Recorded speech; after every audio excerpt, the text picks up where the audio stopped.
Yeah. Okay, we're back. And we're back. We missed a week. Did we? Maybe 2 weeks. You know, time flies when you're not podding. Time does fly, or maybe it doesn't. Not for our listeners. That's true. Yeah. Time is longer for them. Yeah. We've missed so much. Yeah. Coronavirus. Kobe. Ugh. Yeah, that was crazy, huh? The Grammys. The Grammys. Well, it was the same That was day. on the same day, huh? A Super Bowl. This is true. But we didn't miss Super Bowl because it just happened a couple hours ago. Yeah. I mean, so much to cover. There's a lot to cover, but before we get to that, The most important thing to cover. the most important What thing. we were jamming out to. What we were just jamming. Guys, that song was called Where You Are by Shannon Matthew Vanya. That's like a Philip Seymour Hoffman type deal. The 3-name deal. The 3-name thing. Yeah. That's how you know you're a real artist. Are you going to ever use your middle name? Fahim Anwar. Did I just give up so many of my passwords? Fuck, man. So what's your Is there gonna be mom's so much maiden name? fraud now? But here's the weird thing. Yeah. Doesn't every like Afghan, it's like the naming convention is different out there than it is. Like everyone is like, it's like, what is it? It's either Ahmad or like, what's the other one? It's like one of two options. It's usually Muhammad. Oh, it's Muhammad. It's like Muhammad or it's Ahmad.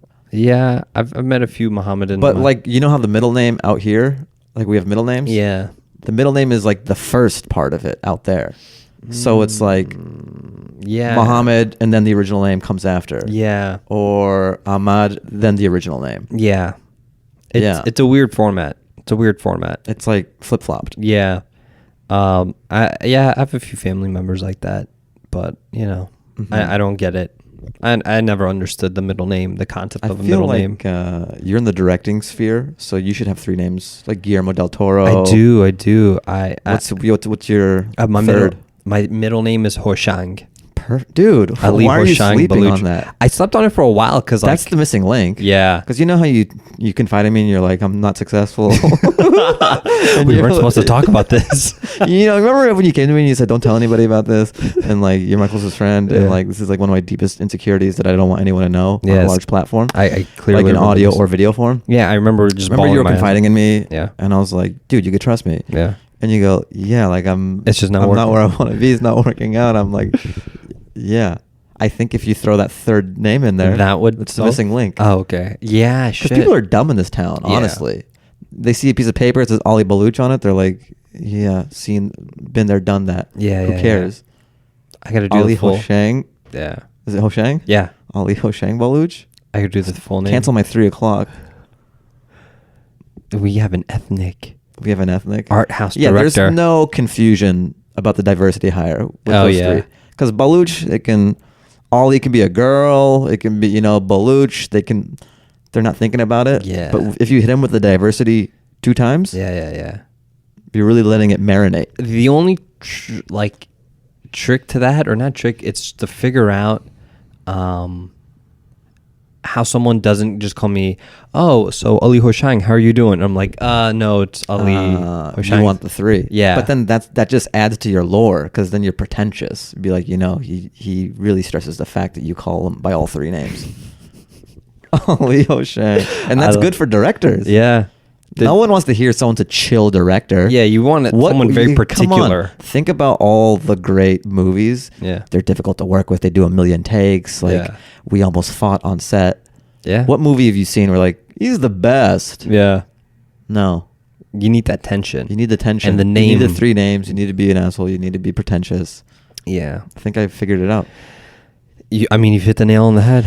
So we fixed you. Now that my career is going in a next pod, you're gonna be too big for this pod. Yeah, I would be like my Or sunglasses. it's gonna be Ali Baluch Dance Hour. And I'm like, fuck, man, I got kicked out of my own pod. Or maybe you might have to replace me. Or you just add more segments to it, like you're just recommending other pods, and then we have the diarrhea corner, right? I can't wait till the end of the episode. Oh man, what do we got today? Because it's been 2 weeks. I gotta know what you've been having. Oh, don't spoil the beans. Okay, now. Pun intended. Spoil the beans? Is that a new euphemism? I don't know. Doesn't beans have something to do with bowel movements? I suppose. Okay. I think it's more gaseous. Yeah, that's true. Yeah. I don't really fuck with beans. Where were you with the Kobe thing? Do you remember? I think it's going to be one of those monumental, everyone knows where they were. I was in bed on my laptop, and like TMZ posted it and it showed up on my timeline on Twitter, and I just started texting everybody because I was like, maybe sometimes this shit happens and then it's a hoax. Yeah, so I was like, maybe people have information I don't have, even though it says TMZ posted this 2 minutes ago. I started texting everyone. Everyone's like, wait, what are you saying? And I heard their website crashed, so you couldn't even verify it because so many people were flooding it. And, I went to Google and I checked, like, Kobe Bryant. Nothing. Because TMZ... so new. Yeah, I don't even know how they got that information so quick. And so I'm texting everybody because, like, first of all, I'm not going to front. I'm not a Lakers fan. I'm not a Kobe fan. Yeah. I like Kobe. He's an iconic... I'm the same way. Yeah. Like, I don't even watch basketball. But, I'm very well aware of his influence Kobe's impact on the game. He's just an iconic athlete, and yeah, so I'm trying to clarify. I'm like, whoa, is this real? Because I was talking to some friends about this. If Kobe was like 85 years old, died on his, like Muhammad Ali, died on his deathbed. Because even when that happens, like say Michael Jackson dying or Prince dying, these are seismic events. They're still very monumental things that happen. Yeah. And to like subtract, we'll see, like 30 years from it. Guys like Prince and MJ were very abrupt deaths. Like no one saw it coming, But like Muhammad Ali, he lived a very long life. He was like, and family, there'd be like every few months would be like, his health is deteriorating. Yes. And so it's almost like you're bracing for it every year. Yeah, exactly. And then so when he passes, you're just like, he lived a good life, a full life. But then a death like, so that doesn't hit that hard because you're like, oh, I've been expecting this. He's at the end of his life. But like a tragic helicopter accident, it's just very like, it's like, what the fuck? That was very brutal. It was very, so I think the type of death and like as abrupt as it was, I feel like that was such an like it just. And for him being at the pinnacle of his profession as well. Yeah. Like there have been tragic deaths and they're in professional sports, but like Kobe was at the top of his game and he had like just retired. Like I don't think there's ever been a case where someone literally just finished up being the best at something, Yeah. And then dying at such a young age, and then also in that fashion, and then the daughter element to it too. Yeah, man. So as sad as you want to think it is about just like Kobe alone, and then you remember like fuck his 13-year-old daughter, and it's like an added layer of sadness. Yeah. And you didn't have to be a basketball fan. It was interesting. You just had to be like a life fan. That's why it hit so many people, even if you didn't follow basketball or anything. It just kind of reminds you that life is fleeting and it like comes for everybody. Money can't protect you from accidents. It can't protect you from something going wrong. Right. Like you would, in my head, I would assume Kobe is this multi-millionaire with like I'm sure he had like the best pilot in the game. Yeah. But something. You know what's crazy? My manager flew with that helicopter pilot. No way. Yeah. He has this one client who like I think Trevor Wallace, if anybody knows. So like he's big on Insta and like Twitter, and he does stand up as well. And so like sometimes there's like these branded content things, and they were supposed to fly. I think it was for unveiling like the Bud Light seltzer or whatever, or their White Claw. So they're supposed to fly onto this like cruise or something, or fly onto this yacht. Yeah. And that was a helicopter pilot that like flew both of them. Wow. And he's like the best in the biz. I was reading about him. Like he's been doing it for 20 years and all that. Yeah, and he's the guy you want. So even with like the money, the experienced pilots, like something like your money couldn't have like afforded you, or whatever it was, like something's going to happen, right? Yeah, or death is the great equalizer. Yeah. Like there's no class system for death. Exactly. Yeah. Exactly. So money can't protect you. Nothing can prepare you or protect you for death will come at any time. Yeah. Or just, and it's also a reminder that life doesn't happen the way you think it is. Or you get complacent, like, oh, this is the way it works. Yeah. And then something like this happens and you're like, oh, fuck, what I thought is not. Yeah. And it's interesting that you bring that up because over the last year or like 2 years, a lot of my friends have been losing their parents.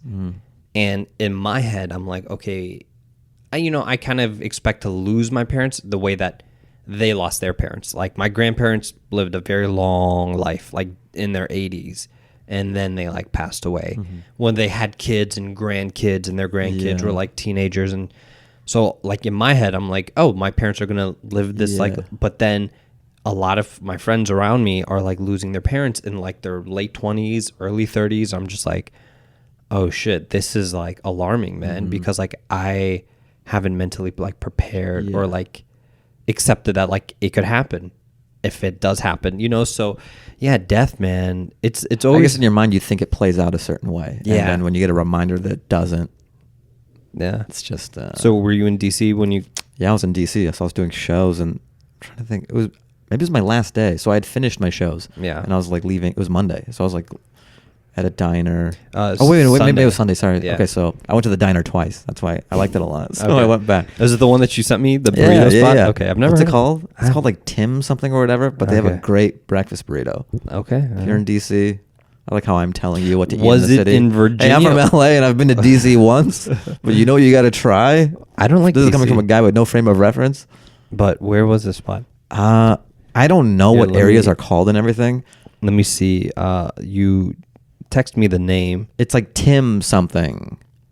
And then they play like old episodes of... Bulletin? Was it? like something Ted's like Bulletin. Ted's Bulletin. All right. Okay. I'm going to look that up to see what neighborhood that was. It feels like it might be a college town, or they had like... Was it, I mean, if it's a college town, it would either I could be wrong. I don't know what I'm talking about. Okay, but- there's two Ted Bulletins. There's a 14th Street. What? It was so good they made a chain. 14th or 8th Street. I don't know. Okay. It goes north-south. It's on a north-south. Okay. Let's just say it's on 8th Street. I mean, that's the dumbest statement I did. North-south. Like, there's no other... Look, it's a one-way street. That Okay, it's on. were you by Capitol Hill by any chance? Yeah, kind of. But it's like up there. It's not super close to... Okay, Capitol so Hill. you couldn't see Capitol Hill if you Nah. walked out. Okay, so it's not the one on 14th Street or 8th Street. This It's is good. The one, Our listeners really want us to pare this down. our DC listeners. Okay, so okay. This is You ever been there? no, but I know 14th. It's like 14th and U, 14th and S Street. What neighborhood is that? Is that Seems kinda Logan like- Circle? I think it's Logan Yeah, Circle. it's kind of around there. Yeah, it's the Logan Circle area. A little bit. And that's where they have the Wolverine statue with its claws out. Logan's. It's right. Yeah, so it's right by like 930 Club. Okay. Yeah. Okay. Ted. All right, yeah. Have the breakfast burrito. It's great. Yeah. So anyways, I was there. Okay. And then I'm just on my phone, and then I see somebody posts on Twitter this picture Yeah. of the headline. And he goes, "Can anybody confirm this is true?" Or I'm like, "What?" And I'm just refreshing. Yeah. And it's not like this is so quick. I caught it like right when it happened. Yeah. It's almost like you're waiting for the rest of the world to wake up. Exactly. Yeah.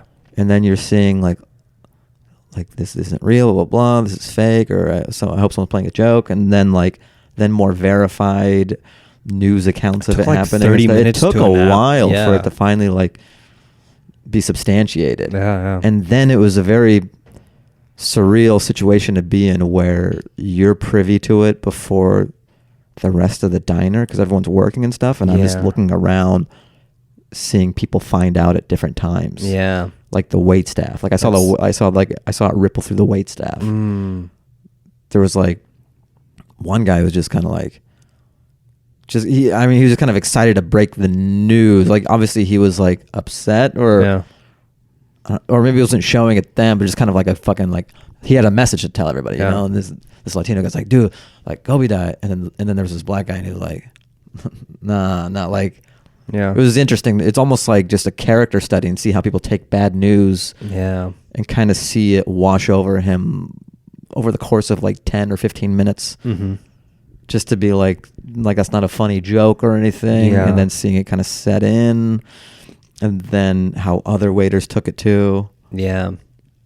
And then having to continue to work and everything. Yeah. And then other diners just hear like, oh, Kobe died. Like just ripple through. It's so very shit. strange. Yeah. I was just trying to, so I was messaging, because I was on my laptop, so I was just like texting everyone. I'm like, is it true? Did Kobe die? Mm-hmm. And no one, there's only one article out there. And everyone was like, what? And I'm like, gosh, I always hate being that guy to break the news or like deliver the bad news, because every time I message people, like they just expect bad news to come from me now. Yeah. Like that's But your thing. but yeah, no, it was It was weird, man. It was a weird Sunday in LA too. It was just an odd time. Yeah, especially it being here. I mean, obviously it hit the whole world. Yeah, but this is LA, so it's just an added layer. It was like a gloomy Sunday. It was a gray Sunday, and then on top of that, like the Grammys was going on at the same time. Yeah. So the city's gotta be tough. Yeah, so the city's like extra, like I don't know, full of characters and whatnot. So I don't know. It was I had to perform that night too. Oh man, and that's weird. Yeah, you know what I mean? Oh, that shit happens, and then you got to do a show later that night. Yeah. I mean, because there were some people who were like, like it was good to get their mind off, and and have something to think about outside of that. So they were like appreciative. Yeah. But it's just so strange. You're like, oh man. No, that shock. Like again, like I'm not even a Kobe or Lakers fan, and I don't want to like fake it like I was. Yeah. Or a basketball fan, but any kind of death that jarring. Like I mean, even like the last like celebrity death that really. Who was the last one? Paul Walker, because he died in a car accident. Yeah. And you're just like, what? And then when they did the autopsy, they were like, oh yeah, he was still alive when he was burning to death. Jeez, I didn't know that. Yeah, and because the way that the car crumpled and he was stuck and like I don't know, I'm just like fuck. And they're only going. I mean, this is gonna sound crazy, but they were only going 90 miles an hour when this happened. When we were going down like the 405 or the 101, going like 80 miles. It's just like a little 10 miles more than that. And I mean, you're always doing that in your Fiat. So I mean, bro, I'm pushing the Fiat. Yeah. You hit a wall, I'm gonna be a pancake. Yeah, you hit a leaf and your thing crumpled. It's like the leaf hits the nose. The Fiat, I'm coming to an end. What? Yeah. Why? How? I'm just getting a new car, man. You just tired of it? No, I felt like it's just time. You're like, I'm getting some bigger. I'm gonna do something with 4 doors now. I'm gonna do a back seat. What's the BMW tiny? I'm gonna do smart car. Oh yeah, I just need more space. I every time I pass by a smart car, I'm like, what a douchebag. Like, do you really got to go that small? They probably think that you're like a Hummer. When they see your Fiat, they go, look at this guy. Yeah. His carbon footprint. Yeah, man. DC shows were good though. Yeah, man. People came out. Bro. Like Friday, both shows sold out. Saturday, both shows sold out. Every Afghan in the world came out. Every Afghan in DC. I didn't know there's that many. Bro, we're like because they came out. And I did one in Irvine. I did one show in Irvine. A lot came out to that. Yeah. But there's just so many. The hometown will never appreciate you, man. What do you mean? The hometown? Which hometown? Like the SoCal hometown, Afghans will never appreciate their guy. It's just different though. Like they're all in OC. And I don't mind it. Look, I don't need a stadium full of Afghans to come see me. I actually prefer if it's like a diverse like, it's cool they came out, and I love that they came to what I do and like my playing field. Yeah. Because over the years, I would get DMs or whatever, or like emails like, come do this MSA event or come do this. And I just know the type of comedy I do is not suited for that event. Like, come do my wedding or come is just like, I do regular comedy. And I like that they like my comedy. Yeah. But you have to appreciate it in the right forum. Yeah. And that's a comedy club where it's very all walks of life. Yeah. Whereas if you're doing an MSA thing, if I did the same jokes that you love me doing at a comedy club, if I did it at some MSA thing, you would think that I was Lenny Bruce or something. Yeah, but like, I mean, I'm glad you're a little surprised that like the Afghans in DC are fairly progressive with their views and everything. And I did notice like the young Afghans, they're just like, they're like us, the way we grew up, just in terms of like sensibilities, and they're not going to clutch their pearls at certain like topics. The younger you are, it's not the older ones might the be Gen like, X, the Gen X Afghans. You shouldn't be talking. I mean, no one said that explicitly or anything, but I could feel like maybe Sunday's show was older, a little older, and then they're kind of. It was still a good show, but like the younger ones are just down for whatever. No, man, I saw on Instagram group chats, everyone was there. My cousin. Oh, one of them said, "What's up?" My cousin? He was like, "Make me jabroni of the week." He just volunteered jabroni of the week. My cousin Mateen. Mateen. Mateen and his wife. I don't know. Should we give him jabroni of the week or let's wait? We can't always give him everything he wants. That's true. Yeah. Even if it's something bad. Yeah. Why would you want that? Why would you want jabroni of the week? I don't know. Why would you want that? But yeah, the shows I saw, like everyone I knew was out there, you know. Mm-hmm. And apparently, from everything I was reading and seeing the posts, you united all the Afghans. Apparently, I didn't know that so there was much- this crazy division. I guess I'm like the Blade of Afghans, where I walk amongst regular society. Yeah. And dabble in Afghan, I guess, but I don't know the nuances of. I feel like I've never been around so many where it's been like a world or drama. Well, I see more of as like the Nelson Mandela, Oh yeah, where you're like, I we bring 'em must together. come together. Enough with the fighting. Yeah. So what is it? Do you know this drama? No, I don't. have Maybe no it's idea. I don't know. Yeah, man. somebody tweeted like, It's all- it's so great that like all the division like Fahim could bring Yeah, it's just petty fucking. like Real Housewives shit. Yeah, man. There's nothing serious. I wish there was something serious. New York is where the serious drama is, where it's just like, if I see you, you're catching a fade on sight, you know, type of Yeah. drama. This is more like, can you believe this It's motherfucker's just more here? like Can you believe they showed their face in public? just That's like little DMV backhand things. Yeah, or, that's like, DMV passive drama. aggressive. Yeah. Hmm. Yeah. But how's the Super Bowl last night? It was cool. I just watched it at my place. Had a buddy over, like a buddy or two. Just Mhm. very low key. It wasn't a Rooting big for to-do. anyone? I think I wanted KC to win. Just Okay. Niners have won a few times, and it just seemed like a better story if Kansas City won. Okay. The younger upstarts. Mahomes is exciting, Did you watch the halftime show? of course. Any That's my thoughts? Super Bowl. Yeah. I live for the halftime Yeah. show. That's I'm in all. another room and I go, tell me when it's halftime, and then I come in. I used to do that. Yeah. But what are your thoughts? Thoughts on the whole entire event? It's great. Good Super Bowl. Good Okay. game. Close. You know, it wasn't a blowout. Yeah, the performance is good, I guess. Are they really singing, or is it's a lip singing, right? I have no idea. Yeah. What about commercials? That's always a big part of the Super Yeah, Bowl. like the Bill Murray Jeep one. That was good. Okay, I gotta check that. The out. Groundhog Day one. Oh, okay. Yeah, they were fine. Anything stand out? Commercial wise, I forget. All right, Do you? well, Do you guess- remember? No, I haven't Oh, you didn't seen- watch. no, I You were didn't watching watch. a Vietnam documentary. I go, you watched the game? He's like, nah, I was watching this Vietnam documentary. And then I go, the Ken Burns one? He goes, yeah. Hey, you must have Like, I watched already it. did it. Yeah, but there's a time and place. I don't wait for the Super Bowl to consume that. Well, I started a little bit before the Super. What did I start before? I was going through. You're like, I'm going to finish it during the Oscars. You only choose to watch it during like, award seasons. Yeah. This time. Speaking of Oscars, Uh-huh. Oh, it's coming up this week. oh, is it? Yeah, this Sunday. Damn. It's gonna be interesting, man. I have You have predictions? Are you in a pool? I have predictions, and then I have people who will win. You know, it's like these are my predictions of people who will win, and these are my like who I want to win. Okay. You know, so So you have all these heart picks and all these brain picks. yeah. Well, it's like, you know, the way that's set up. So for Best Picture, I want Irishman to win, but I feel like Once Upon a Time in Hollywood or 1917 will win. For Best Picture? Yeah, for Best Picture. But I want Irishman to win. For Best Actor, Joaquin Phoenix.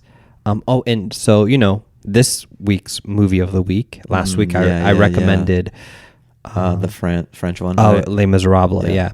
This week, for the American listeners, viewers, if you thought Joaquin Phoenix's performance in The Joker was incredible and it blew your mind, on Netflix in America, The Master is available on streaming. That, I would have to say, is Wasn't he Joaquin. nominated for that? Or no? I believe he was, and that was two. And I remember how blown I was that he lost that, because he deserved like that. I was like, if he ever deserved an Oscar, it was for The Master, and it's on Netflix.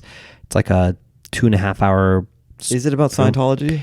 It's loosely about like L. Ron Hubbard, like loosely about it. Like it's not a.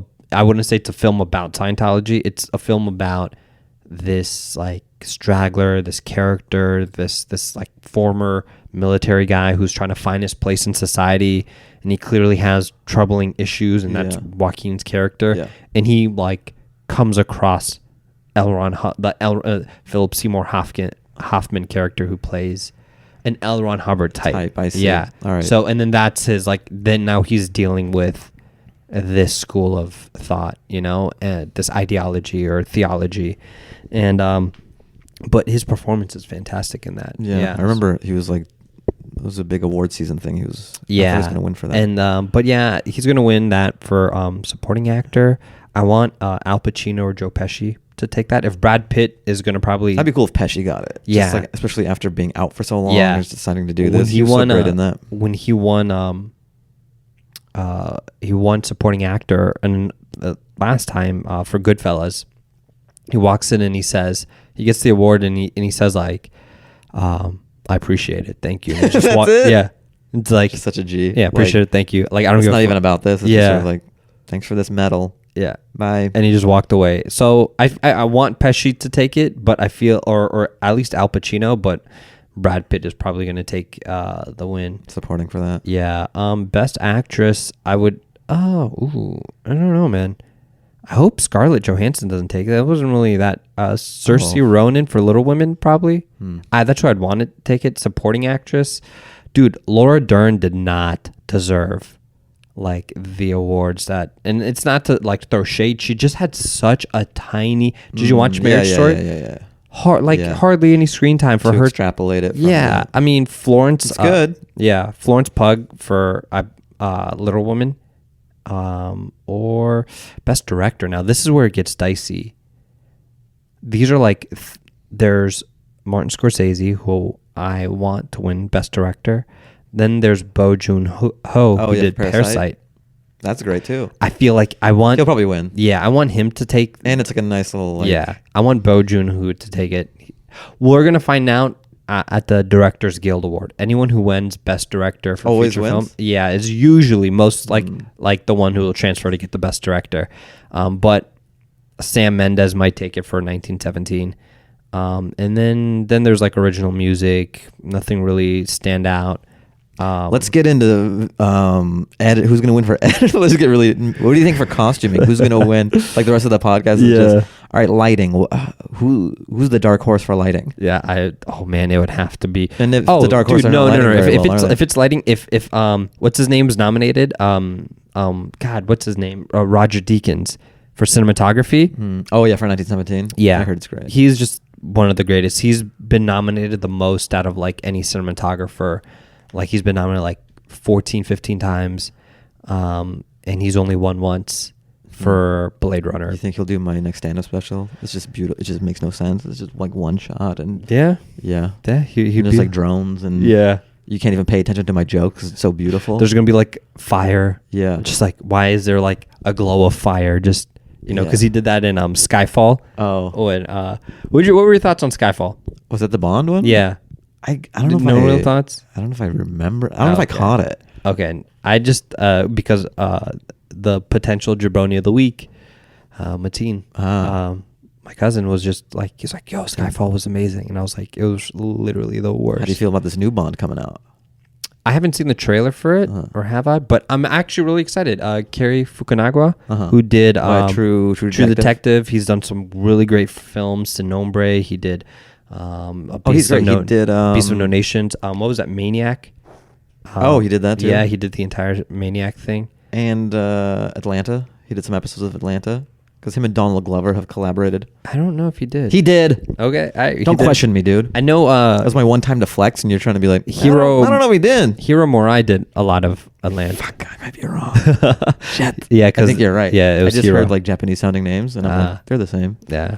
And that's on me. That was a teachable moment, guys. They're not all the same. It's okay, man. We learned. Is it a little dark in here? A little bit, you know. Should I move the lights closer? Let's move it in. Okay, guys. You're getting a little all access into our talk about lighting rig. Oscars. We for should win for best lighting. I Ollie know. Baluch for the third episode of this video podcast. Boom. Yeah, there we go. Mailbag time. Oh yeah, let's see what's in the mailbag. All right, this is 2 weeks of mailbag. So okay, I hope we get something good. If Oh. not, we still got a lot of, things to go on. This is true. How was DC though? The city itself? I loved it, man. It's cool. Yeah. Yeah. I did all the touristy stuff. Okay. I went, saw the monument, and then you see all these other kids on field trips too. Everyone's there. you know? Yeah. And then you'll see these like young kids with MAGA hats on. Oh god, yeah, you just want to fucking. It's like they're San Francisco. They get to be out. You know, yeah, or like they're guys in the seat. That's the They're just it's funny. They're just like they have backpacks and stuff and. Oh, piece of shit, man. That's like the only place you'll really ever see a MAGA hat. Yeah, I guess because that's where they're in power, you know, Yeah. and like that's where their guy is. Yeah. No, but I think like you can go to Montana, you'll see MAGA hats. You're just not going to see it in liberal cities. I love that episode of Curb. Did you see the first episode of Curb? No, It's man. great. Dude, this new season of Curb is so good. Wait, did it come out yesterday or last week? I mean, the third episode came out yesterday. Oh, whoa. It's Yeah, 3 episodes in. Uh-huh. Oh, shit. Okay, no, I haven't It's caught so good. Someone sent me a little clip, but I was like, maybe this was a teaser that was pre-released. I mean, there's so many layers to this episode, but one part of it is he doesn't want to have lunch with this guy, so he wears a MAGA hat while he's waiting for him, and the guy's like, I gotta go. He doesn't want to sit with him. Yeah. And that's his way of getting out of everything in LA. He just wears a Make America Great Again hat. That's so funny. Yeah. Someone sent me a clip of they're at a party and was it Jeff Carlin, right? Mm-hmm. The lady walks up to him like, "How dare you show up here?" Oh, and yeah. Her sister runs to me, "That's not Harvey Weinstein. That's not Harvey." And she's like, "Oh my God, I'm so sorry." He's like, "Yeah, I'm actually the host of the party. I'm not Harvey." But like, I always saw that similarity that I was like, "Oh, Jeff Carlin." I believe his name's Jeff Carlin, right? I'm saying it right. Jeff Garlin. It's Jeff Garlin. Yeah, he does resemble a little. Yeah, that was so Harvey. like I never thought about it, but then when they did that, I'm like, oh my God, how perfect. All right, mailbag. This is from Omar Zayi, French Omar from Venice. Dear Fahim and Ali, your podcast is blowing up. Is it? I hope so. All right. Nice to see you guys as well as the audio. Fahim, the sketch on your IG page recently about the refugee workplace comedy was so insanely funny. That's funny. I sent the link to numerous people and they all loved it. Was wondering if you would ever get your brother on the show as a guest, Fahim. As a fellow dentist, I would love to hear his story and perspective growing up as your older brother. I think it would be pretty interesting, as well as his thoughts on being a dentist in Seattle, which when you consider that dentists have the highest suicide rate and add on top of that living in Seattle, that's a double whammy. Wow. Lol. That's that one heavy. That's true, yeah. I've always known that too. I would joke and be like, look, you're a dentist and you're in Seattle. just if you ever need someone to call, just talk to me, man. It was cool when you had your mom on the show, learning about your family. It was very similar to ours. Parentheses Afghan as well. Ali, I hope you can escape Koreatown soon, as I fear for your safety. And they are right. Your voice does sound like butterflies fluttering on a sunny spring day in Pahman. Take care. French porn star Omar. Nice. Did man. I complain about Koreatown being dangerous? No, I don't know. Maybe we just had too many sketchy sponsors. Maybe, man. We had Broken Glass. Yeah. We had Life Alert. These aren't comforting sponsors. I love Koreatown. I love it. You know what? Can I rant about Muslims real quick? Oh boy, hot take. Get ready for the lava, guys. Man. Let's do it. And thank God that you have the complexion. You have the complexion. Because if you were like, you're like, Yeah. can I rant about Muslims real quick? Nah, I'm tired of this shit. Starts with happy holidays. You know, there is a mosque, a masjid in Koreatown that I go to. Walking Is that in distance. Vermont? Yeah, on Vermont. Mm-hmm. So, but you know, a lot of but it's like a lot of older working class Muslims. Like, you know, they're not like they're boomers. You know that attended or You want to go to the party mosque? I get it. Well, I mean, I don't. Or girls get in free. Yeah, they're like this mosque. The women's side's bigger than the men's. Usually the women's side's smaller. But you know, now they open up down the block on Wilshire a Burger Rim or Burger Rim. Oh, okay. It's like a halal burger spot. All right. And then, you know, a couple years ago they opened up Halal Guys right next to I was there. right next to you. Right there, yeah. Right down the road on that same little strip next to the McDonald's, they open up a Dave's Hot Chicken, which is another halal, Interesting. like hot Nashville hot chicken, fried chicken spot. And across the street from that was that spot you would go to, Tarbouche. Yeah. I feel like now I felt bad for Tarbouche because Tarbouche came in. Yeah. And then Halal Guys came in like a month later. Oh no. And Halal Guys is a chain. It's a juggernaut. Yeah. And Tarbouche is like dope. Yeah. But they're like, It's like a small nice guy. little Syrian spot. And they're like in a dugout. It's hard to Yeah. see where it is. I'm like, fuck. I hope these guys pull through. They're still there. They're still there. Yes.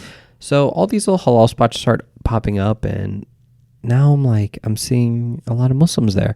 the Muslims usually stay on 3rd Street in Lower Bangladesh or in that region where there's a lot of halal like butcher shops. Where they're supposed to be. Where they're supposed to be. They're on their side of They town. know what streets. They're on their supposed to side be of contained Koreatown. in. Yeah. But now, and it's these young millennials that are coming in and they're causing, I'm like, man, Koreatown was my happy spot. I didn't have to see these Muslims. I get it. Now, like,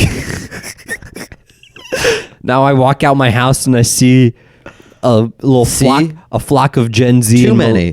Yeah, of Gen Z and millennial Muslims coming out of an MSA meeting. Right. On their way to where I'm performing. Yeah.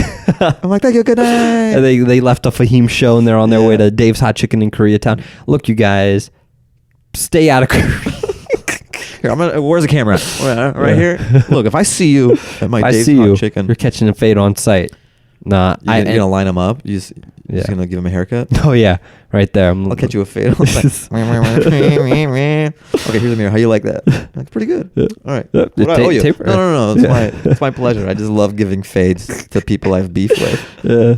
Oh man, but I do love. So that's your 2 cents. That's my 2 cents about Muslims, man. Yeah. Maybe I'll have my brother on sometime. Yeah, bring your brother. I mean, he was here last time. Yeah, I know. I was like, we should have got him on.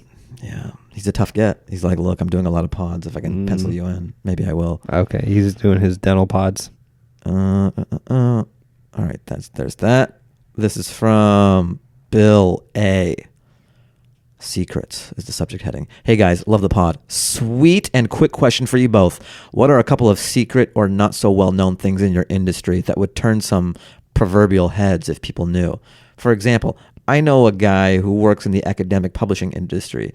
He says it is a sprawling wasteland of corruption, rife with plagiarism, and terrible research that gets effectively no peer review. These companies then turn around and defraud colleges by bundling their paper mill books into library licensing agreements. So colleges wind up paying for books no one ever reads, while professors prop up their CVs with garbage publications, and garbage publishers pull in money hand over fist. Dramatic, but yeah. Lolb. Oh. The lolb might be a typo. I got nothing as hard Thanks hitting. again, Billy the Afghan. I got no kind of dirt like You that. got no dirt like that? That was like spotlight. Yeah. That was in depth. I was just thinking that, yeah. I read that and I felt like I cracked the case wide open. Or maybe I read too much and now I'm concerned for my safety. Like I might... I think it's your professor outside like your I might door. get suicided by a tenured professor or something. Yeah. He's like, I need that book money. What the hell do you want? I said, I'm not taking that chance. Fuck, you cracked it wide open, dude. Yeah. I mean, I don't have anything that juicy, but I think I do like inside baseball stuff when it comes to industries. Yeah. Like, I guess for stand-up, whenever I go to the Comedy Store, we're about to go on, just comics, we say, hey, what's up, blah, blah, blah. And we'll be like, how are they? Yeah. So we'll just talk about the crowd as a whole. Like, how are they tonight? Yeah. Like, oh, did you go up? How were they? And you just, I mean, I don't know if it's like greatly beneficial, but it's always a question people ask just to kind of get a temperature. Sometimes they'll be like, oh, they're hot. Like, that just means like they're ready to laugh and they're great. Yeah. Sometimes you'll be like, they're chatty. Yeah. You know? Or there's this corner that someone's talking or whatever. Yeah. Just so you're aware of it.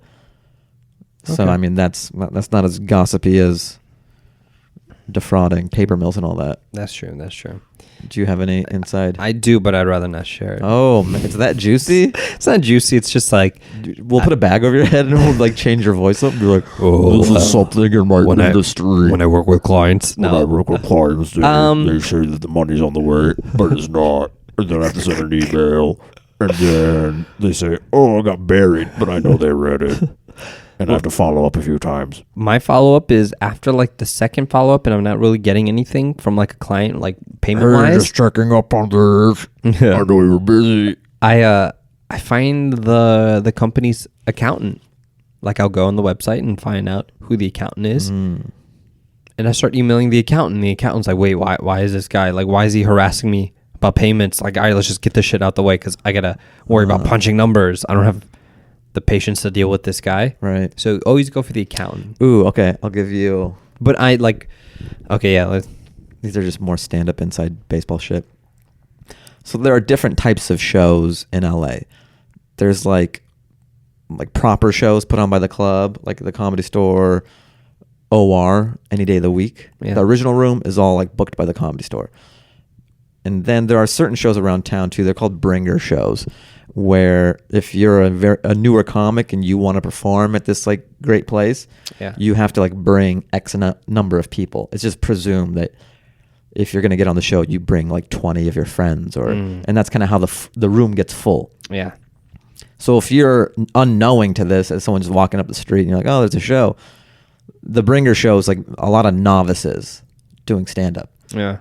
So if you see that show, that's going to be a very different experience than seeing like a Comedy Store booked paid regular show. Gotcha. So bringer show is a thing. How would we know?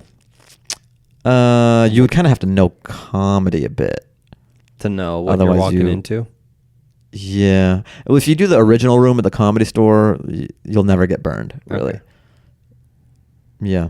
And the main room, although sometimes the main room, they do third-party booked shows, but less so than the Belly. Okay. But the Belly can still be fun. They'll throw on, like, I'll do some bringer shows just because they'll pepper in some, like, established comedians just for the integrity of the show. Yeah. Because you can't have all beginners, Yeah. Yeah, how was the hour this past week? Because I couldn't make it only because I ordered Whole Foods. Yeah. My first time doing like Whole Food How delivery. It was all right, but then I ordered it at like 2 p.m., but they're like, our next delivery is between 7 and 9 p.m. Huh. So I'm like, fuck, the show starts at 8 and anywhere between 7 to 9. So you're waiting for this guy in the Yeah. giant window to get food delivered? So I'm like, if it comes at like 7:15, I can make it to the Comedy Store by like before What 8. if you just met the guy out and you just had your groceries and you're sitting in the crowd? Yeah. I'll explain later. You're just eating an apple. Yeah. Does anybody want any fruit? So yeah, they came in a little bit later. So like at 7:30, and I was like, I'm not gonna make it in time to park and get because I had a ticket too. So I was like, I would have got you in, man. oh well, see, damn.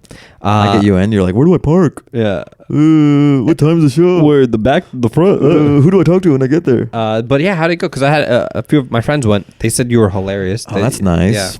Yeah, it was cool. I've done it before. I did it a few months ago. I did the hour before I went and did the European thing. Yeah, because I was doing the hour a ton over there. I was like, let me like get it out before. Well, did you do the same hour in DC? Pretty much. So same thing. And this one is the one that, so Conan's people really like, they like the hour, you know? And I think they want to try to maybe produce the special or. Oh shit. So I think they invited some people out to check it out. And you never know with that stuff, like that's on that end. I'm like, sure. So they kind of set it up. They're like, let's do an hour in the Belly. I did it. It was fun. And then I guess we just wait or whatever, but probably give it 2 weeks or something to figure out what's going on. And okay. Yeah, but there is a world where maybe I just do it on my own and figure out what to do with it afterwards. But I'm just artistically and creatively, I feel like I have to put it on wax, or you have to pick the fruit when it's ripe. Yeah. Because sometimes when doing comedy, you'll be doing these jokes for a while, and if you wait too long, you get like diminishing returns, or you don't even know why it's funny anymore, and you just don't have the same passion to deliver for the joke. Yeah. So it's all about picking the fruit when it's ripe. Because if you wait too long, then what was a great joke, you just can't even like do it justice like you did in its honeymoon phase. Yeah. So there's a danger of that. Okay. I just feel like it's like I gotta like get rid of this. Yeah. And then it's kind of fun too. It's cleansing where I get to start over again. Yeah. So that's where I'm at on that. Okay. But it was fun. It was a good show. Should have been there, dude. Shoulda. All right. This is from Shaquille Nuristani. Whoa. Jabroni of 2020 so far. Hey guys, it's been a while since my last email. Finally caught up on all the pods. I want to nominate Ali for Jabroni of 2020. He liked to tweet with a massive spoiler from a show that only got released last month. Not everyone can binge watch shows the minute they get released. Some of us have lives or successful careers in comedy. Thanks for nothing, Baluch. Did he say which show? No, he kept it open-ended, I guess. You would have to look at your favorites. No, I feel like... Hold on. First of all, let me see if this guy... If you unfollowed me, he's a Jabroni of the week. You don't want to take the mantle? No, I would... You going to dispute? I feel like once I... It's between you and Mateen, dude. Who's going to win it? Okay, no, he's still following me. I swear to fucking God. If you don't follow You would have been devastated. It was probably Watchmen. Watchmen. Okay. Because that's the only show that I watched that was it was very recent and up to date, you know? But on top of that, like, I watched Watchmen like 2 weeks after the finale. Yeah, that's pretty late, man. Bro, especially, come on. yeah. And the way that things move, the speed at which things move nowadays, 2 weeks. That's on you. Yeah, it was 2 weeks after the finale. So for me to catch up to it was probably like 2.5 to 3 weeks till I finished it. That's on you, bro. That's not on me. It's on you, dude. Yeah. Dude, is he jabroni of 2020? Whoa. He's in consideration. Holy shit. Consideration, but no. It's like you're made of flubber and it went back to him. Be careful who you're jabroniing. You can't jabroni anybody, man. Yeah. This guy's Teflon. Yeah. This is from Emma Vogel. Love the pod. Hi, Fahim and Ali. I'm a longtime listener of the podcast. When I see that a new episode is uploaded, it makes my day. Listening to the bits, hot takes, and conversations you guys is always something to look forward to. Recommending the Fahim Anwar Dance Hour is easy. My question for you guys is, what are some underrated/overrated places in LA? Expecting some hot takes. Keep up the great work, Emma. She wants lava takes, dude. Well, I don't know if I want to share my underrated spots. Ooh, because then it's going to be overrated. We talked about this last time, like months ago, or maybe a year ago. We talked about, like, we don't want to give away like the hot spots. Overrated, hands down, Hollywood Boulevard. Oh, yes. Venice Yes. Beach. Okay. Beverly Hills, like Rodeo Drive. Yeah, Oh yeah, my God, I got a yeah. story about Rodeo Drive. But yeah, those are like the 3 super overrated spots. I enjoy sometimes walking around Santa Monica Pier, you know, like the Santa Monica Promenade and going to so I wouldn't say that's overrated yet, you know. Yeah. It's still fun to go to. But Venice Beach, oh God, no. I mean, there's a lot of history there, and like Venice. I feel like you got to walk the boardwalk at least once, right? If you're Yeah. not from here, it's a thing to do, It's- but you would never go there regularly. Yeah, I feel like underrated. I can share.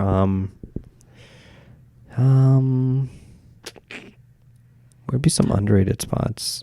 I don't know. I don't know what's underrated, but I know things that are perfectly rated. Yeah. Like Griffith, fantastic. I love Griffith. Now that they're like charging for parking there, it's a shit. What, the observatory? Yeah, I love going to. I love going to Griffith. I love going to. I don't know, like if you were into that hipster scene, Silver Lake and Echo Park could be a thing for you. I don't know. Yeah. Interesting. Yeah. There's a lot of small parks around LA that aren't underrated. The Valley. That's underrated. Oh, man. Yeah. And And you forget cars exist. I think in your 20s, you think that you just have to live in the epicenter of everything and hemorrhage money with rent. Yeah. But you could live a little further out and just drive in. Yeah. Cars exist. Yeah.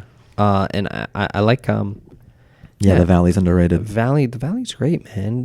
Burbank to here, man. You know. And people say, oh, traffic. But like in LA, you're going to hit traffic no matter where you live. Yeah, I left at like 1:30 and I hit traffic right on the 101 right when I like outside of downtown. I was like, well, even at like 1 p.m., 1:30, you never know when traffic's going to hit, you know. Yeah, and it'll be 45 minutes to an hour. Yeah. That's at its worst. Yeah. I can do that like twice a week. And if you have the Fahim Anwar Dance Hour, dude, it just goes by. It's like 5 minutes. yeah, you're going to sit in your garage being like, I got to let this little segment end Totally. before they like walk out their car. Also when it comes to beach stuff, you don't have to go to where everyone is. Like everyone will go by the pier. If you drive along PCH a little bit, there are stretches of very underpopulated beaches. Yeah. Just park the car and there's plenty of lots. Yeah. Just don't go to where everyone is. Just go down a little bit. I guess I wish I had more though. Do you have any overrated spots? I mean, I've talked about this before, but just any coffee shop where there's no seating. Like, what are you? Or do we have anyone to call out? No, but it's happened before. Oh, okay. Well, this is kind of more of a, maybe this is a jabroni situation, or I came back from LAX and they have a Jersey Mike's. In the airport? Yeah. Okay. I was like, oh, all right, I'll get a sandwich. Yeah. I get the sandwich and there's nowhere to sit. Like they're all just like so many people sitting in this and there's just nowhere to sit. Yeah. So like, what is that? That sucks. Now I got to go sit in like one of those chairs like I'm getting on a plane and just eat it off my lap. But what are you doing? You're a dining place and there's no seating? That sucks. I mean, airports get a little packed. Come on. All right. Or you have to make friends. Like, can I sit here? When it's so packed. Yeah. You're just like eating next to another guy who's flying somewhere else. Yeah. and you're like, you have to make that decision. You go, do we just sit next to each other in silence the entire meal? Or do I try to strike up small talk with this? Oh, yeah. It's high school all over Yeah, again. yeah. Can I? Oh, I love taking, but like for me, I love taking my food and just finding like a seat. Well, that's what I did. Yeah, I'll find. Yeah, I'll, because I'll pull up like a little movie on my laptop, Netflix, and then I prefer it. Yeah, I prefer. All Even right. if there was seats, I wouldn't want to interact with or sit there. Yeah. This is from Haley Price. Subject heading. Zzz. A lot of Z's. Did we put her to sleep? I don't know. Would Oh, you guys feel weird if your white friend kept recommending Asian content to you? I watched Goatface, thought it was hilarious, so I told my friend Sana about it. I knew she could relate to some of the sketches. After Goatface, I watched Hassan's special, loved it, and told her to watch. Now I just got done watching Rami and really like that as well. Do I stop recommending shows to her? You think at this point she's like, sweet, I get it. I'm brown. I feel like I'm answering my own question. Keep up the podcast. I'll make sure to recommend it to my brown friend. Wait, what was your friend's name? Sana. Look, if Sana isn't hip to Goatface, Yeah. Rami, or then she's a white girl in a brown mask. yeah, man. How does she not know Goatface? What are they called? Coconuts. Is that what it is? Yeah. Whoa, is that like a derogatory term that I haven't heard yet? It's brown on the outside, white on the inside. Like black people have Oreos and we have coconuts? I think so. I heard someone in UK call That's someone hilarious. a coconut. It's kind of perfect. And then, because, like Asian Americans, they get like within their, So would they be Twinkies? they use Twinkie. Really? Yeah. Whoa. Because I remember I was in high school, this girl on the bus kept calling this other Asian girl a Twinkie. And I was like, what? I'm like, that's mean, just because I thought she was saying like you're overweight or something. Yeah. But then I didn't realize that there was a racial undertone to being called. And I was like, It's not that bad. All these terms are delicious. Right? I mean, I don't fuck with coconut, so I'd be You don't? upset if someone called me a coconut. Damn. So I feel like a lot of motherfuckers out there that I'm friends with low key call me coconut, but like without saying Dude, I'm a it. huge coconut. Yeah, you're a coconut. Yeah. Come on. I'm a huge coconut, bro. Oh man. But yeah. I could continue recommending it to her. Like you're recommending.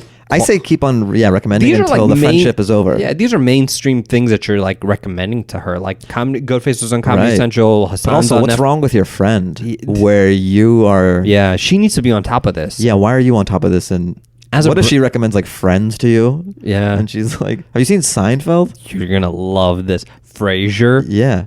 It's Maybe you. it's like you guys were born, like it was like a body switch comedy or Yeah. like you just racially, you're in the wrong body. Yeah, it was like a Freaky Friday, but race edition. Eh. But no, continue recommending Yeah, please. quality. She should be ashamed that she doesn't know. She should. Yeah. This is from Deus Bencomo. Questions. Hey guys, I haven't emailed in a while, but I still listen every week. Thank you. Been digging the video aspect on YouTube. Keep it up, CelesteDog2000. Will do, dude. Anyway, I have a question for you guys. Fahim, have you ever considered writing for TV or movies or anything comical? You have amazing ideas that pop up in casual conversation on your podcast. It's dope. Let me try to answer that question. I feel like we've addressed it. Have we? Yeah. What did I say? It has to be something that you're very passionate about or that you really like, or it's like on that caliber that you want to dedicate that much 9 to 5 time of your life onto, because you feel like it might take away from comedy. But that's what I remember you saying. It's pretty good. Yeah. Yeah. Because I was like, because you were like, you wouldn't if like Reba or what was that show? That, Yeah, you're like, maybe. You're like, I What's remember my you. go-to shit Yeah, I in remember that you show? were. I remember you brought that Yo, up man, don't throw me specifically. under the bus with Reba. I love Reba. Reba, like producers are watching. They're like, Come on, Fahim dude, that's my Anwar dream job. fucking hates our shit. Ali was talking out of his ass, okay? I love Reba McEntire when she's doing music, and then her foray into acting and comedic performances, I love even more. If I didn't know anything, I would think that she was just a comedic actress. And then... I must have misunderstood. I misheard. Yeah, I'm sorry. You're trying to shatter my Reba dreams. But you're like, if it was a show like that to ask you to write, you'd be like, nah, it's good. Yeah, I guess it has to really be in my wheelhouse. Like maybe like a sketch show I really fuck with, like SNL or something. Maybe a late night show. I don't know. Just whenever you write, you're kind of holed away in a room, and it is a day job, and it's a lot of hours, and sometimes you have less time for stand-up. So you just kind of take the wind out of your own sails. Yeah. To donate them to a different project. Mm-hmm. I mean, you're getting paid, but it's just, I guess, what are you trying to do? Yeah. So it depends. I take it as it comes. That's why I'm not chomping at the bit just to like get into a writer's room and... Yeah. Makes sense. Yeah, but maybe someday. We'll see. Ollie, what do you think will be the biggest film of 2020 internationally and nationally? Shit, man. I don't know yet. Bad Boys 3 came out, and oh yeah, how'd you like it? I heard it was good. I liked it. I didn't love it. Hiccups. It wasn't like it does not live to the Bad Boys 1 and 2 caliber. Like me, rank them. Oh, 1, 2, 3. 1, 2, 3. Is Yeah, that easy? in that order? Yeah. Okay. Mateen and I grew up being huge. Like Bad Boys 1, we memorized that shit like line, and then Bad Boys 2 came out, and we're like, what? And we were 13 at the time. We're like, Bad Boys 2. We bought that on DVD, watched that, memorized everything line for line. And then the third one, we got really excited as adults now. And I don't know, man. Like, okay, it was a good movie. It was good. But did you watch it yet? No, I haven't seen it. They really made a point. I don't know if the producers, the directors, the writers, who might be Will Smith himself, was like, in every scene, we have to say, yo, we bad boys for life. We bad boys. Yo, we're bad boy. Like, so they really like telegraphed it. Yeah, and I'm just like, after like 45 minutes of I this, know what I paid a ticket to see. Yeah. I know what the movie's called. the movie's called Bad Boys for Life. I get that. Oh, you guys are the bad boys. Do you think in 1917 they're like, can you believe it's 1917? Oh man, that's so 1917. Yeah. But now that I've mentioned this and you're about to go watch Bad Boys, I feel like now we'll stick Way to out. ruin the movie for everyone. It literally will ruin the movie. Like from the beginning, they're in the car like, yo, we bad boys. What happened? No, we're men. We're bad men now. You know, it's like, let's be good men. No, we're going to break in this house because we're bad boys. Oh, it's a wedding scene. This is, to the bad boys. It's like, yo, I get it. Like one or two of those would have been fine. Yeah. Well, sometimes I forget what movie I'm watching, so it's nice to be reminded. Yeah. I don't mind it. But it's hard to tell what the biggest movie for 2020 will be, because now is the next couple months it's the film festival months. So Sundance just happened, and then from Sundance it's going to be the Cannes Film Festival in a couple months, the New York Film Festival. So everything is going to kind of begin now, and then all the films will start like picking up distribution, and then they'll roll out at the end of the year. So we won't know what the biggest films will be. I'm really excited for In the Heights, Lin-Manuel Miranda musical. Yeah, big fan. The trailer doesn't look as good as what, I don't know. That's a different podcast I should rant on. Yeah. But probably In the Heights, just because it's a big summer film. Well, I wonder if that question was for like up until Oscar, because we don't, there's a bunch of stuff that hasn't come out yet. Like, how would we say that? That's a tough question. I don't know. For this month, there's because what do you think of biggest film of 2020 internationally and nationally? It's still so early in 2020. Exactly. Like, so nothing's really come out yet, or trailers haven't really been teasing us for anything big yet. From Hawaii, eating nachos as a meal. Keep up that good. P.S. I didn't know how to sign off. Peace. And then this emoji. Oh, I love that emoji. Yeah, I use that for everything. Really? I don't use it enough. I use it all the time. I'm gonna start using it, dude. Yeah. Like, it says so much without saying so little. That's true. It's saying so much with saying so little. Yeah, I like deep cut emojis. Yeah. I should do that more. Yeah. That and the prayer hands. I feel like prayer hands are annoying. It's pretentious. I use it a lot. Yeah. Single people excuses from Kyra W. Hi, Fahim and Ali. I totally agree that there are not enough excuses for single people to get out of things. People just always assume you are available if you don't have a family or significant other. But I have found it's an excuse that has to do with your work or business. Most people won't question that. I'll usually say, I picked up an extra shift since I am tight on cash. And then usually whoever you're canceling on just ends up feeling bad for you. Smile, cry face. Anyway, loving the video pods. And Ali, if you can drop that skincare routine. I too am just getting into skincare and wonder where you shop to get your stuff. Lol. Peace and blessings, Kyra. Thanks, Kyra. Well, my friend gave me she is like a lifestyle beauty vlogger or whatever. Mm-hmm. So all these brands give her stuff. So I'm like, just give me the best of the best that you've been given. She doesn't want, she just gives you. Just things all the runoff? Yeah. Everything that's like stacked in her closet. She's like, take one of this and one of this. And here's a facial cleanser. Here's a serum. Here's a whatever. Here's moisturizer. And I was like, okay, all right, thanks, man. And I don't know the names of any of them. All right. And I was like, what order should I apply this on? She's like, you'll figure it out. Yeah. Just put it all on. So I'm sorry, I can't give you any names because I'll look at the bottles or something and come back. Yeah. What's your favorite one? Do you know? I mean, you start off with a cleanser. Like it's like, you just wash your face. So I mean that's good. And then I don't know, the rest are just serums and stuff that it's like 2 things and then a moisturizer. Yeah. So far the cleanser. That's all I know. What the cleanser does. Interesting. Cleanses your face. It's like Yeah. So I just have this like Cetaphil. Is it Cetaphil? yeah, Cetaphil. Yeah, It's like it's only in the shower. Like I just pump it, do that. That's all I do. They say you shouldn't do it in the shower. Fuck. Because it dries your skin even more. They say you should use a Cetaphil facial cleanser after the shower. But it's so easy to do it in the shower. It makes sense, yeah. I'm probably not going to stop doing it. But if it's been working for you... Dude, all right, so I did an acting thing. Yeah. My buddy, there's a show called Corporate on Comedy Central. Okay. Jake Wiseman and Matt, it's their show. They're shooting their 3rd season of it. Mm-hmm. And it's cool. You just say like, hey, do you want to be in it? And they wrote a role. Yeah. It's funny. They sent it to me, and the character's name is Fahim. And I wanted to be like, tell my agents, be like, tell them I don't do ethnic. Yeah. Because usually when something comes down the pipe and has an ethnic name on it, it's like you're doing some bullshit. Yeah. But they did it. They know me, so they just wanted me to do it. But whenever I book an acting job, this happens every time. The makeup artist always comments like how good my skin is. Oh, wow. And that's only a compliment I get from makeup artists. Yeah. But I guess it's nice because they know skin. I guess the Cetaphil in the shower is working, man. Yeah. I could moisturize more if I'm being real. Yeah. If I'm being honest, guys, I could moisturize more. It's key, man. I love moisturize. Like I can't. Don't you like step out the shower like 5 minutes and your face is just so dry? But it's all I've known, so I don't know any different. Oh man. I know a lot of people who are in the facial cleanser world. Yeah, who doesn't? Will flip out when I suggest this, but Aveeno, like that moisturizer is like a lifesaver. For the longest time, I was using that as my overall. What about like my hands and face? I mean, I could just Google this shit, but what's like not greasy?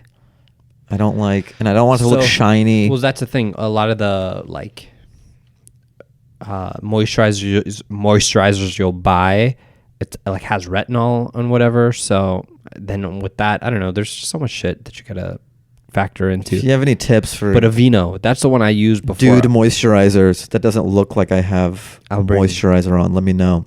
It's the Aveeno with the all green too. You can't get. I like how this podcast is taking a pivot. This one. This is a fucking. Oh, okay. Bro, it has to be all green. I feel like that's for your whole body though, and you're just putting it on your face. Yeah, I know. You really cake it on, huh? It's great. Whenever I see you, you just have a layer like this thick of Aveeno. You really went to town on that. But you feel so comfortable afterwards. Like no dryness, no, tough skin. All right, I'll think about it. This is from Melanie Mund. Hopefully I said that last name right. Fahim, not really into social media or commenting publicly, so I'm glad you provided an email, and I get to tell you how stoked I am that YouTube recommended your comedy to me. Parentheses, first saw that people in LA are delusional bit, and then your whole special. Your storytelling is enticing, and your physical comedy is so on point. Besides that, your story of leaving what most would consider a dream job to follow what you love is inspiring in many ways. And not to sound creepy, but your voice is incredibly soothing. Whoa, that's nice. That's a nice. I feel like we have dueling voices. Some people love the Ali, some people love the Fahim. The Fahim puts them, at ease. I think it's a nice 1-2 punch. Yeah, sonically. That's why we're doing so well. That's why we're blazing up the pod waves. That's why we had to upgrade to video. Yeah, because we mastered ears. It's time for eyes. Excited to start exploring your guys' podcast more too. Keep up the great work and all the best from a new fan. Ooh. Hey, thank you, Melanie. Should I like be more? I feel like I have pressure to be like more sonically pleasing now. No, you gotta be yourself. Melanie, man. that's fantastic. Thank you so much for being a listener. Ollie and I will do our best just to keep the hits coming. Halo always had some like good. Jesus, it's very windy in LA, guys. Windy so week. It's blowing the window, making a little noise. I don't know if it's picking it up or not, but we hear it. This is from Emily Boss, living that bueno life. Oh man, I haven't had bueno in like a week. I've been on keto. Oh damn, bueno's not keto? No man, that's no bueno. Literally. Hi Fahim and Ollie, loving the video podcast. Thank you for introducing it. I really love the idea of Ollie tossing out a movie suggestion every week.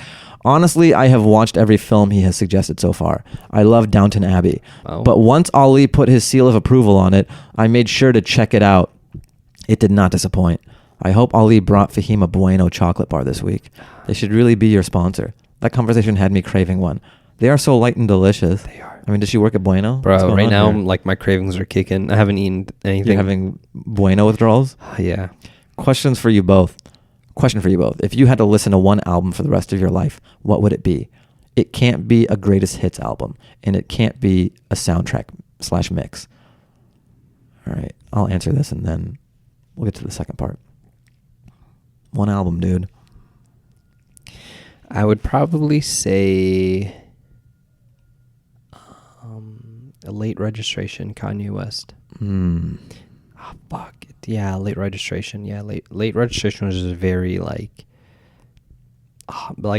John Bryan produced it. And Yeah. He did like a lot of Paul Thomas Anderson films. He like did the score, so like it's just very. There's a lot of layers to it, you know, like the instrumental. I would imagine whatever one album you're listening to for the rest of your life has to be pretty layered. Yeah. Right? Yeah. Especially if you're going to be, you have to find new things about it every time. And there's a lot of tracks on that album, so. You know. Mine would be Now That's What I Call Music 17. It's real eclectic. Yeah. It's got all the great hits. How's that? Or maybe Jock Jams. It's a toss-up between Now That's What I Call Music or Jock Jams. Okay. In a perfect world, both.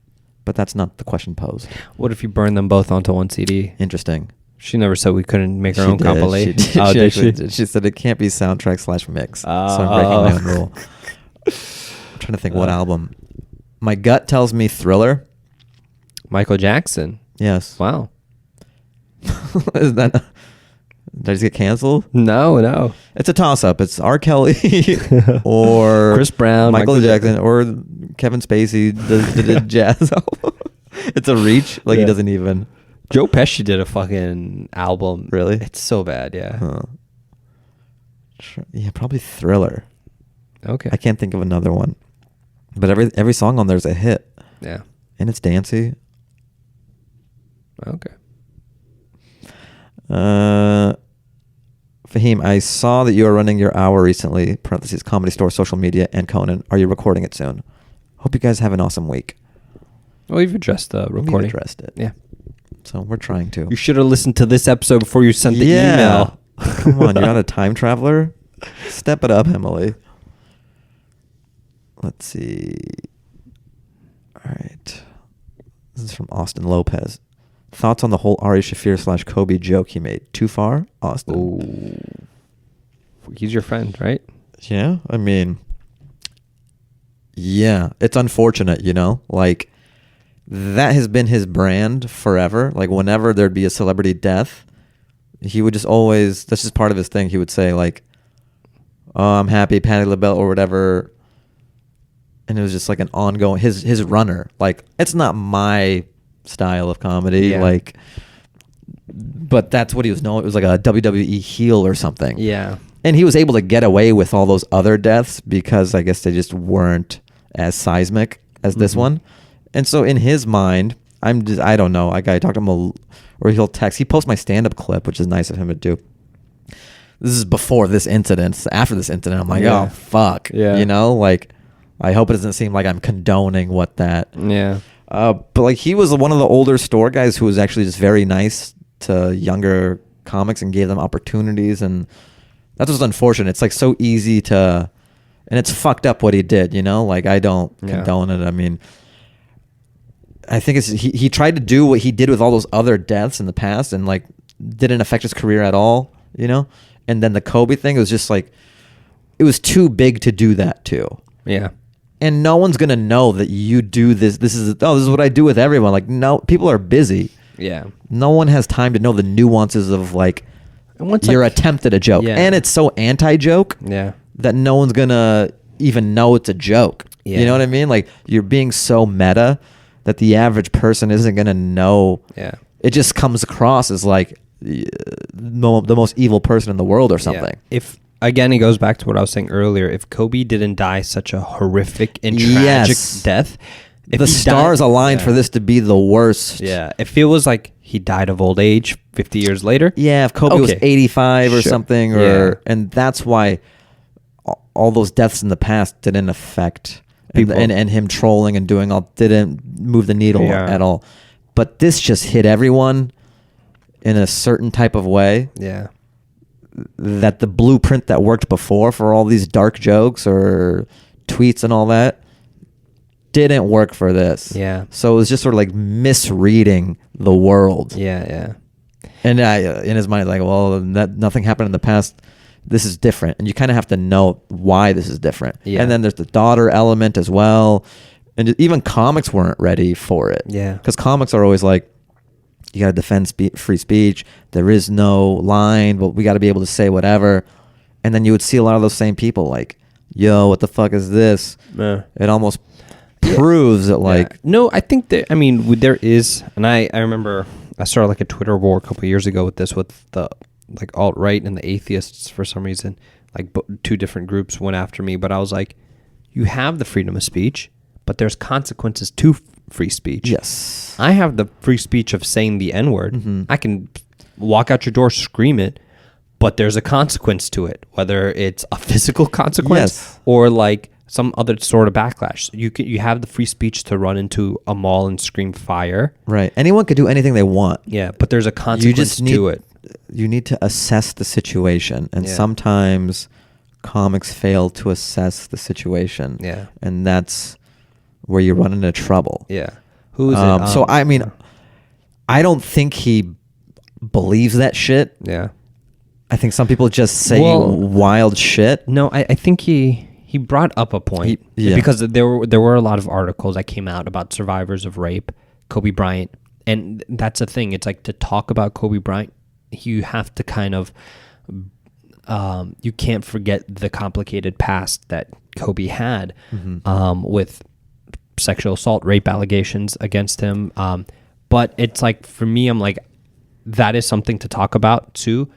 Maybe not while the body's still hot. Yes, that you know? was so fascinating on Yeah. Twitter too, just to see like everyone's still reeling from it and trying to process what's going on just on an immediate level. Yeah. And then people are tweeting like, "Hey, you raped that chick." And Yeah. it's like, wait a few days. Yeah. You know? Like do yeah. your think piece. Yeah. It's not necessary right now. Yeah, in like I'm for in the camp where it's like it's something to talk about and discuss. Sure.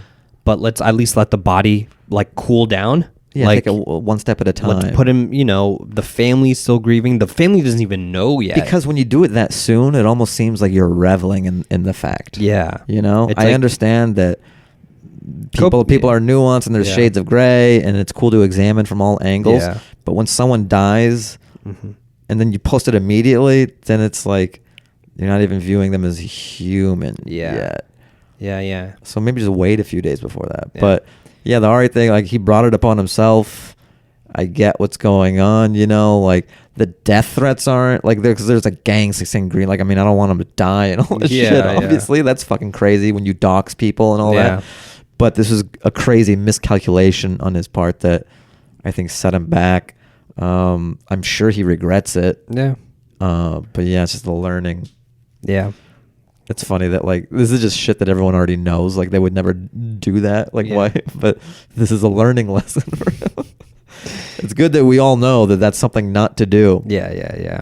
You know, if it was like a rape survivor that went on and spoke out, you know, I'd be like, okay, I get, you know, you have say Yeah. whatever you want to say whenever you want, even if it's like while he boards the helicopter. I get that, you know. Yeah. But I mean, someone who I don't know what our his history is or whatnot, but yeah, Kobe has he has a complicated past. You know, he's a figure, a iconic figure that has inspired so many people to whether pursue basketball or maybe even things off the court. Inspired.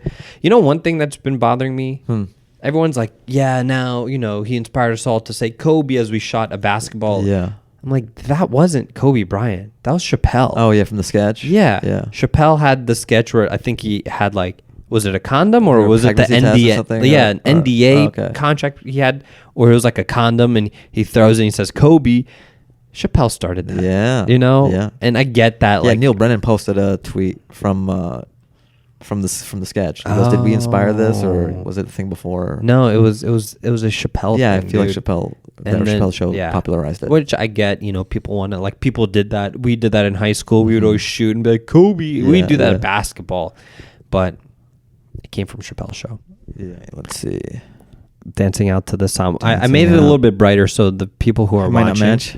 Yeah, it was darker bit and then it just bumped up it's the cut brightness. out, so we had to Yeah, the battery died out. some breaks. But yeah, so my film recommendation was The Master.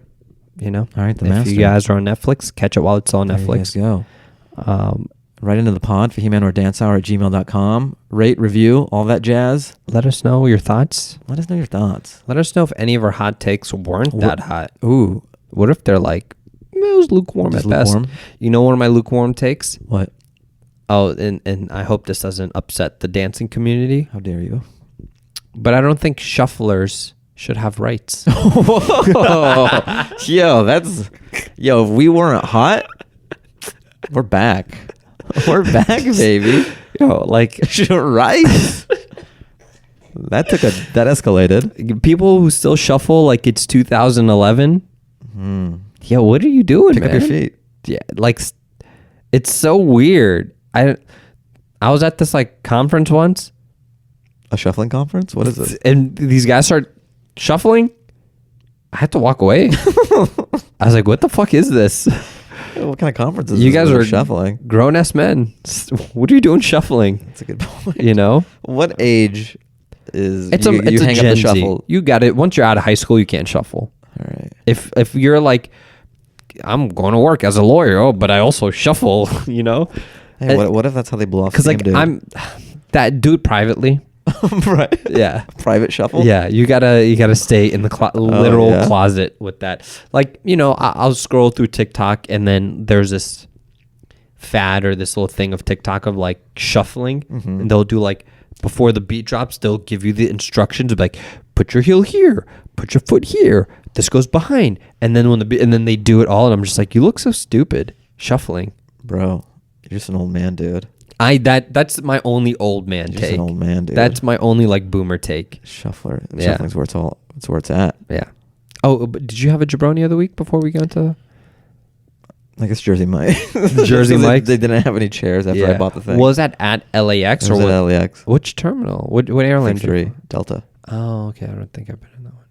Well, I have, but it's been. So if you work it's at been a Jersey while. Mike's at Terminal 3, fix it, and you'll be off the jabroni list. Jabroni, I don't. But until then, Yeah, I don't think dude, I've been so low key this entire like 2 weeks. I've just been at home.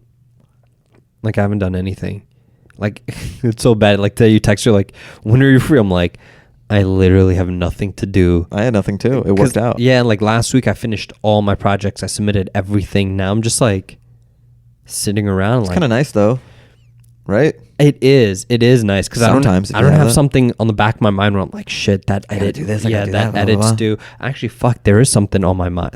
Like if anyone's out there on the East Coast that wants to buy a 2012 Toyota Camry, Whoa. my mom's trying to sell hers, so she's like, Nice. yo, did you You throw just it up turning on? the pot into Craigslist? Yeah, she's like, did you throw it up on Craigslist? I'm like, I did. She's like, I haven't gotten any emails. I'm like, well, maybe no one's interested in a Camry. That can't be true. Come on. And she's like, well, did you That's put a her hot property. She's like, did you put her on Facebook Marketplace? I'm like, I haven't. There but you go. Offer up. You could do that. Offer up. Okay, I get All these things. So when I get home today, In 2012, that's the best year. it's a good car. It's navigation. It has a sunroof, Bluetooth for your music.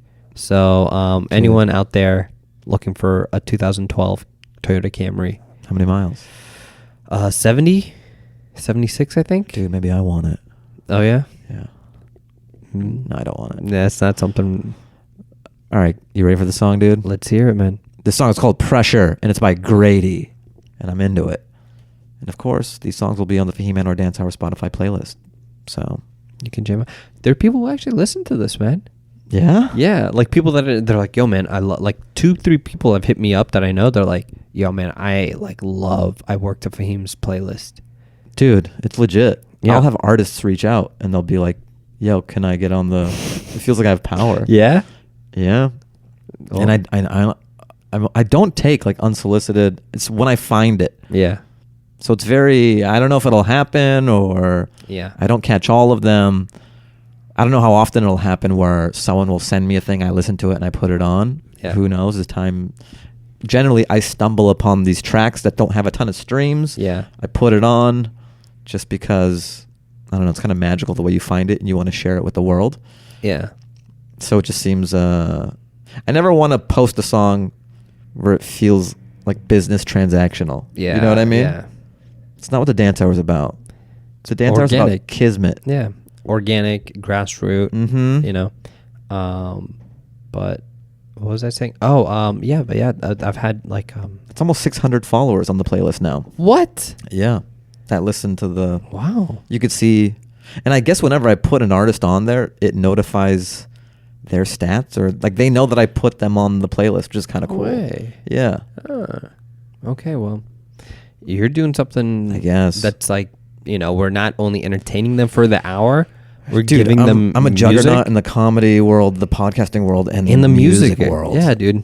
Yeah, I wear so many hats. You've Yet done none. Yeah. I should take mine off. I wear no. That's how you know the show's over? Yeah. All right, we'll see you guys that's next it. time. Peace. Take care, you guys. Be safe.